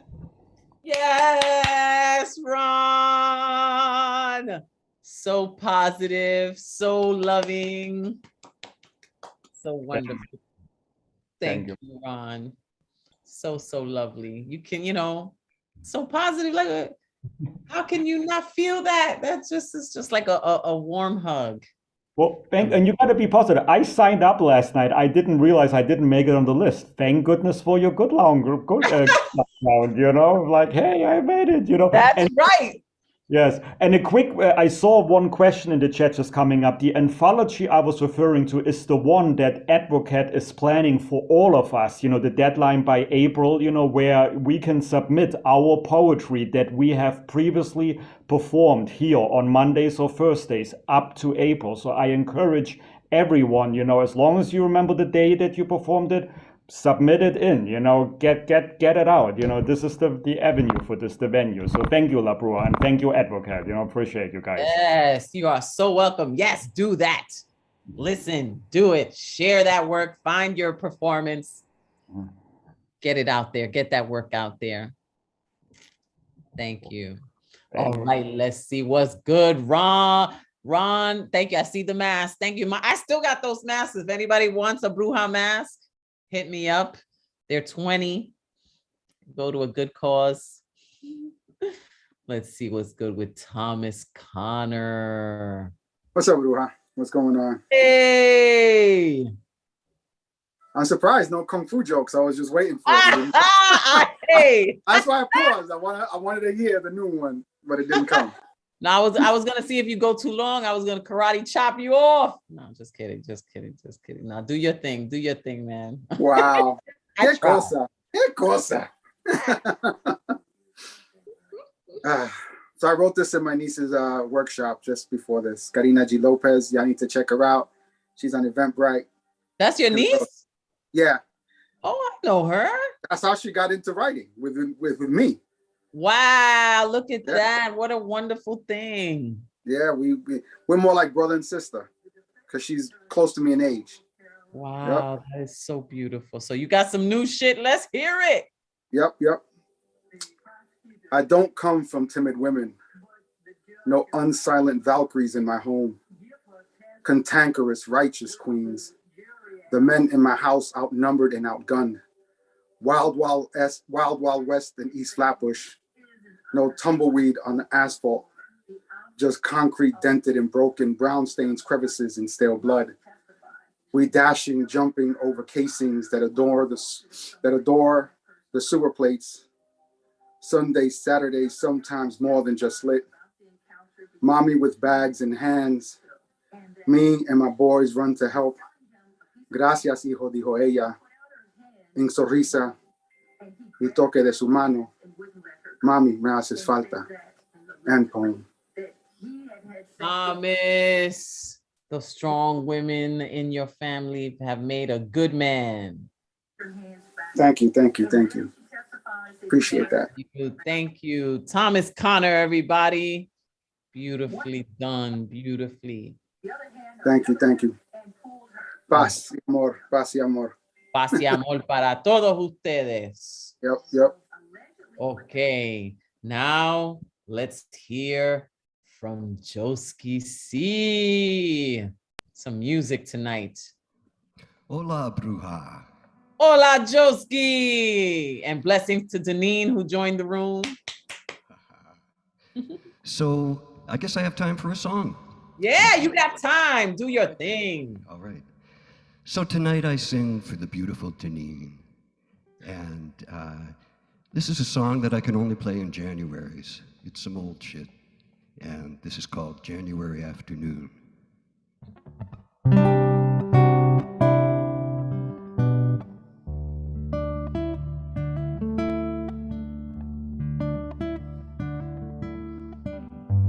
January afternoon, graying shadows paint the room, singing my loneliness in tune, hoping for your love to come soon. Come take my hand and lead me to your garland-covered bed, and gently caress me and rain kisses round my head. To my lonely, longing tears, come wash this vision from my eyes. Seems it's just my dreams gone reeling 'neath these January skies.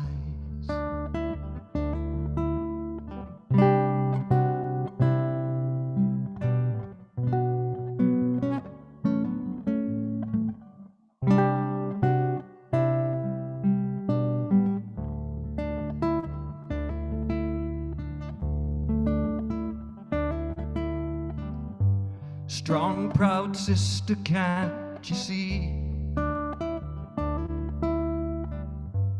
True love's waiting here in me. My desire calls your name. Melt my body in your flame.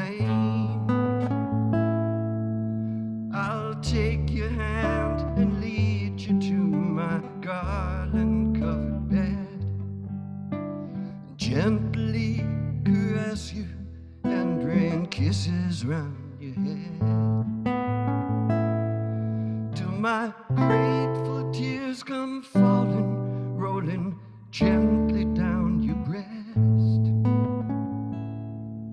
and my body come to burning, and my sad mind comes to rest, and my body comes to burning, and my sad mind comes to rest.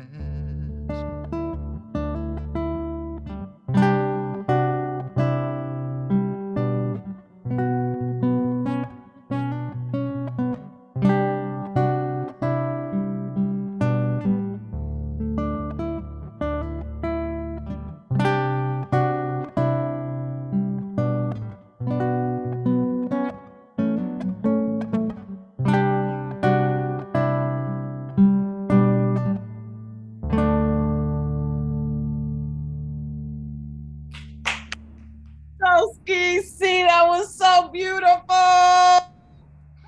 Oh, thank you, Bruja. Wow. You know, when I think of that's got to be one of the oldest songs I've ever written, to be honest. But Wow. Deneen likes it, and she asks me if I can play it every year. And January always goes by, and I don't get to it. Oh, well, then it was perfect. It was perfect. And she also has a January birthday, I think one day before yours. Oh, really? The 20th? Yeah, the 20th. Wow. So Thursday will be her birthday. That's right. 'Tis the season. Oh, that is so great. I love that song. Oh my God, that was so, so touching. Oh my goodness. Thank you so much, Bruja. Thank you, Joski. So, so lovely. Wow. Wow. Wow. Whew. Yeah, January.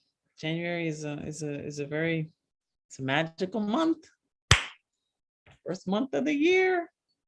Well, now we're going to hear from Julia, and we're going to be able to hear from Maurice and from Mikael. I don't know if I'm saying it right, or Michelle, but we will have 3 more. Julia, I'm going to let you go. No past 3 minutes, Julia.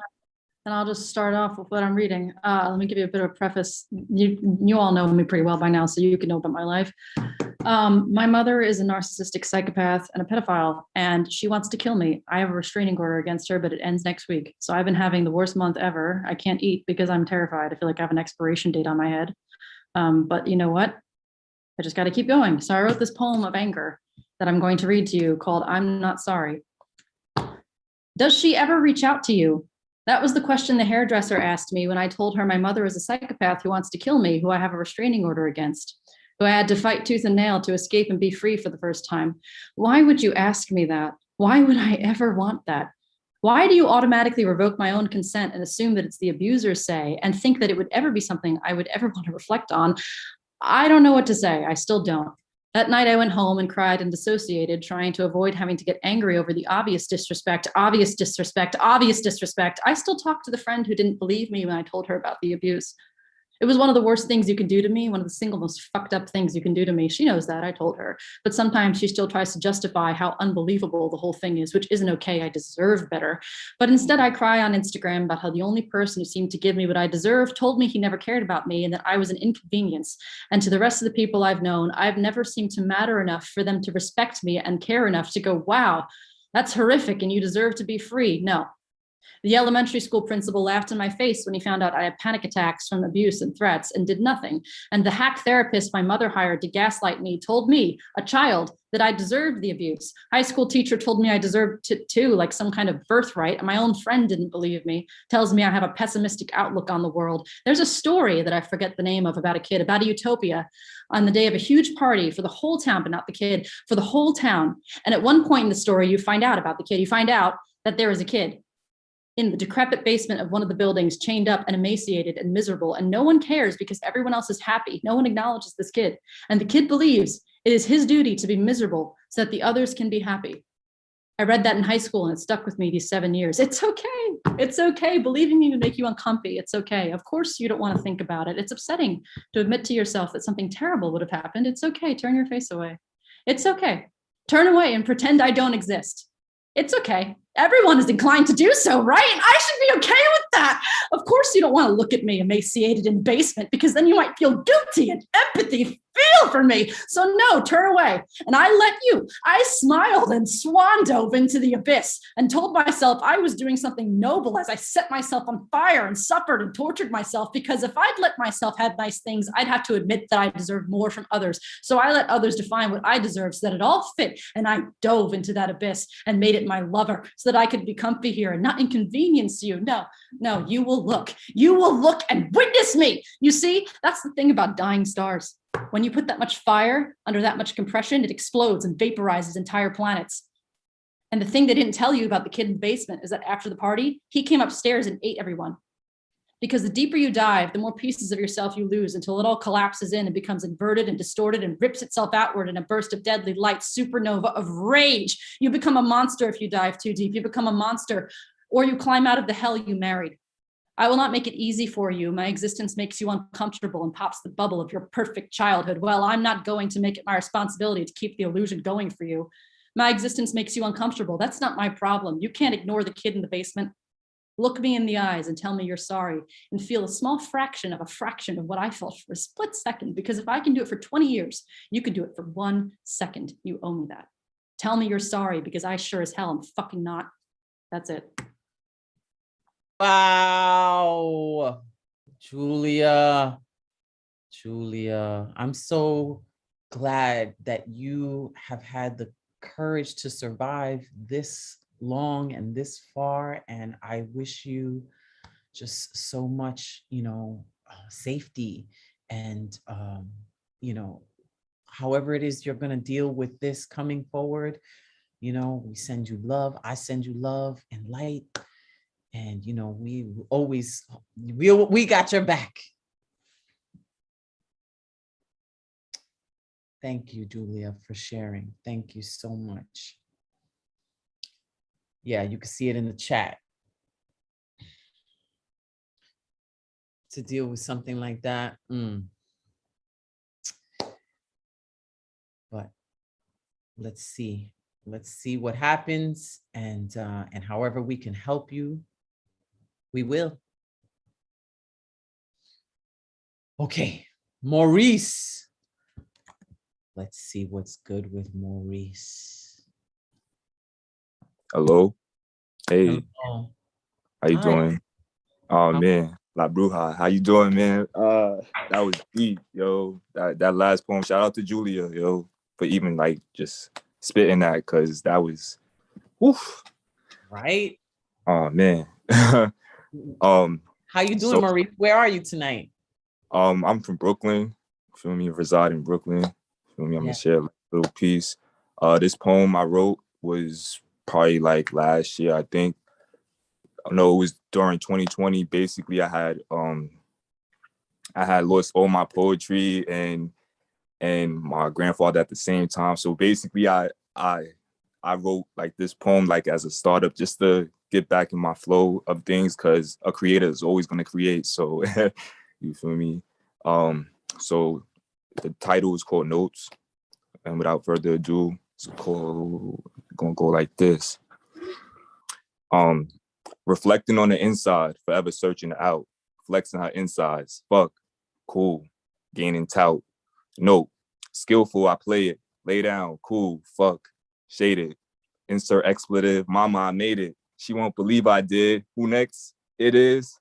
Nope, being black, but being more so fulfilling, yet so unsure, dwindling emotions, the falls, autumn scales where water sees tall obstacles flail, obstacles keep through tall tales.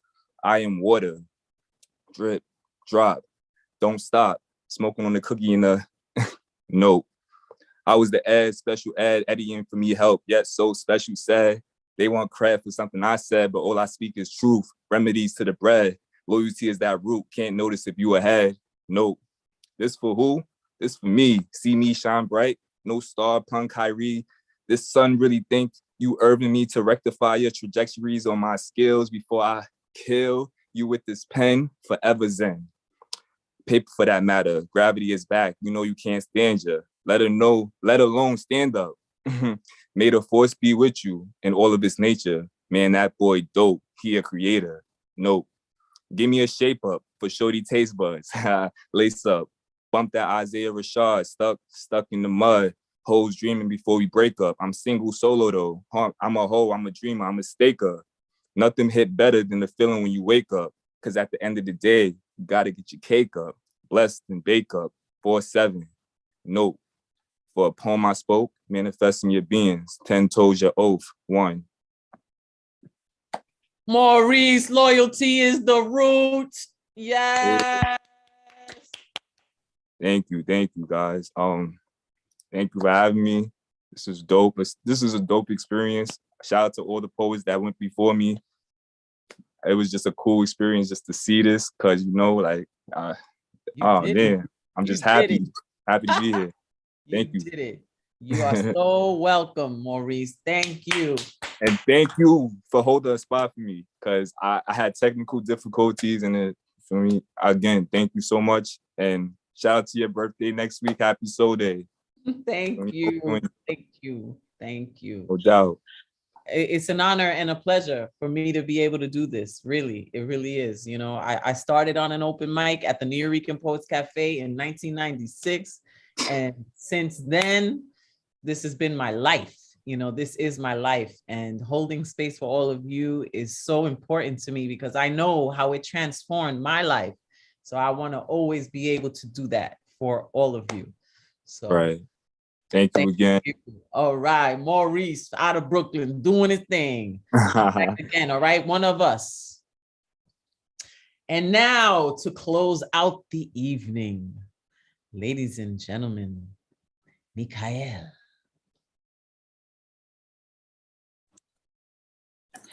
Hello, can you see me? Okay. Yes. Hi, thank you so much for giving me the opportunity. It's been, I've been wanting to do this for a while, and I'm not going to go on a long intro, but thank you and happy early birthday. Thank you. I'm so happy that you've been wanting to do this and you're here doing it. Yes. Woo! So my poetry focuses on women empowerment, minorities empowerment. And I'm a domestic violence survivor, and trauma survivor in general, originally from Haiti, and lost my child when she was a couple months old. Found her body around Christmas, so the holiday is always hard for me. But I'm just emerging from that, and I wanted to share a beautiful poem, not about my daughter, but my mom that I missed very much during that hard time because she had Alzheimer's disease, right? And she passed away just a couple years ago. But the first poem, it's just 2 short poems. The first one is from my first book here. It's called The Nightingale's New Song, A Black Woman's Poetic Notes. So I've published 2 books of poetry and try to do my thing here in Utah to hold space, just like you, for other minority artists over here. And we're only 2% Black here in Utah, maybe less. So the first poem is entitled Yellow and Red. I am yellow, I am red. I am mellow, I am lead. I won't follow when I'm fed, and I won't wallow in my bed.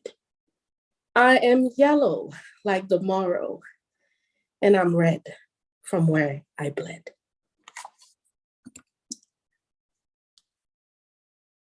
And the next poem that I just wrote around the holidays, because I typically miss home and my mama, so it's just called Poem for Mom.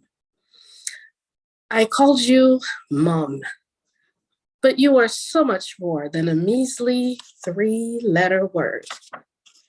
You were a healer. You were my defender. You were a builder. You were my counselor. Without you, I feel lost. Without you, I feel tossed. I wish we had more time. I wish life had been kind. So I called you mommy. 6 letters seemed more fitting than just 3. But still, you are so much more to me. What I would give to hear your voice again and again, singing in our kitchen. What I would do to have another laugh, another walk with you, and to dance with you in our living room. How I miss seeing your typically Haitian facial expressions. I even miss ducking that hairbrush you threw at my direction that one time.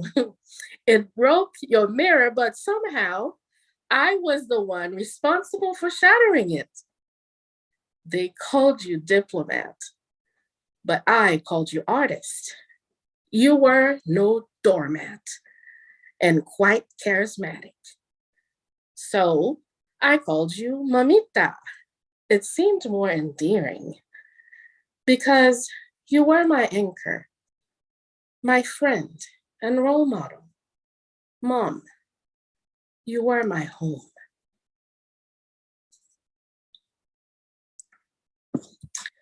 All right, so I just had those 2 pieces that I thought I would have time to share with you. And thank you for giving me this opportunity. My website, well, my stage name is the Caribbean Nightingale. And the nightingale is the only bird that sings both day and night. And I've had, like many of you, especially during COVID, lots of dark days, you know, but we have to keep going and encouraging each other. I'm very grateful for my Caribbean, my rich cultural Caribbean and Haitian background. And our website is Caribbean-nightingale.com and Caribbean.nightingale on Instagram. Beautiful. Mikael, thank you so much for blessing us with your work and your energy and your truth. And you know, Yeah, try to keep it authentic always. That's what we do. That's what we do. That's the only way to be. Right. 2022 is be or your authentic self. And if you don't, you know, if you're not feeling good about yourself, to do the work to elevate, you know, and That do is correct. that in order to love yourself. So thank you so much for joining us. I'm so happy we were able to close out with your beautiful message and your beautiful energy. You're one of us now. You already know you have a home here. All of you, you all are our family. You're part of this. I see you. I'm looking at all of you. Oh, Poeta Ku is in the building. Thank you, Maurice, for joining. Greg Michaels, thank you so much. So next week, it's Thursday. We'll be celebrating my birthday. My birthday's on the 21st, so we'll be celebrating my birthday next week. We'll see. Let's see what I do for you for my birthday. Let's see what I do. But all I could say is that I want to unmute you all so I can see your faces. Say good night. Good night, good night, good night. Good night, good night. Good night, everyone. Everybody. Happy birthday, Bruja. Love all these Birthday, bro. voices. Yes, welcome. To everybody that performed. Good night, Look at everybody. all those faces. Look at all of you. Yo, Ron, dope poetry, We'll bro. be back next week. You guys are awesome. You guys are amazing. I love you so much. You inspire me. You lift me up. That's what we do for each other. And Age of Aquarius is coming. Let's see what flow it brings. Buenas noches from the New Yorican Poets Cafe, New Yorico, La Bruja, over and out. Much love. Peace.